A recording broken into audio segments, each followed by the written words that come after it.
ჩვენში პირუტყვი და ჩვენში დემონი იბრძვის ჩვენივე რწმენის, ჩვენივე პიროვნული არჩევანის წინააღმდეგ.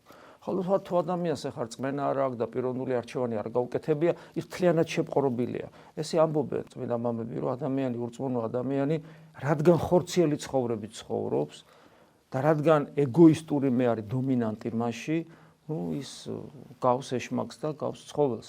რა თქმა უნდა, უფრო დახვეწილია, რა თქმა უნდა, უფრო ლამაზია, რა თქმა უნდა, უფრო გონიერია, რა თქმა უნდა, უფრო შემოქმედებითია, მაგრამ ამ ყველაფერს რაც ჩამოვთვალე, ისევ იყენებს ბოროტებისთვის, იმიტომ რომ დაცემული ნებით ყოფიერებს, ეს გამოდის, რომ ღვთის საწინააღმდეგოა მისი ყველაფერი, თუნდაც ის ზნეობრივი თვალსაზრისით კეთილშობილი იყოს.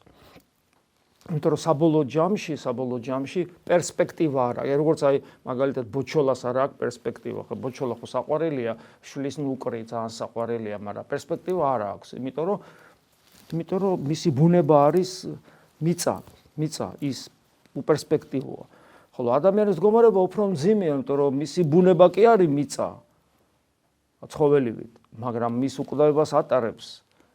მას უნდა თუ არ უნდა ის პასუხისგებლობით წარსდგება ღვთის წინაშე.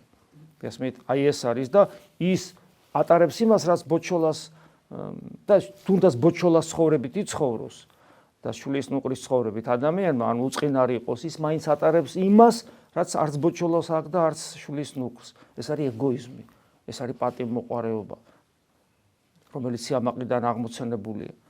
და ყველა საშნელი კიდე ის არის, რომ ესე დროს ადამიანი თავის ბოჩოლობით და თავისი შვილის ნუკრობით ამაყობს და ამპარტავნებს, იმიტომ რომ ხედავს, გონიერია, ხედავს, რომ გარშემო ადამიანები ნადირებს და ემსგავსენ. ესე იგი, ლამის შეჭამონ ერთმანეთი. და თვითონ უწყინარია. თუ ვინმე დაჩაგრავს აქეთ, თორე ისა არავის არ დაჩაქრავს თავად. უწყინარია.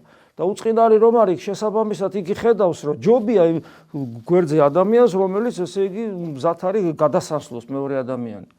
და აი ამ თავის უწყინარობით ამპარტავნებს და ამაყობს და ვერ ხვდება რა, რომ ეს საერთოდ არ არის პერსპექტიული მდგომარეობა. იმიტომ რომ ის უწყინარის და ის აგრესიულის ერთიანად ჩავალენ საფლავებში და სული კიდე ღმერთთან კავშირის გარეშე განუვითარებელი დემონურნებასთან შეზავებული მარადიულად დარჩება ღმერთის გარეშე, რასაც ქვია ჯოჯოხეთი.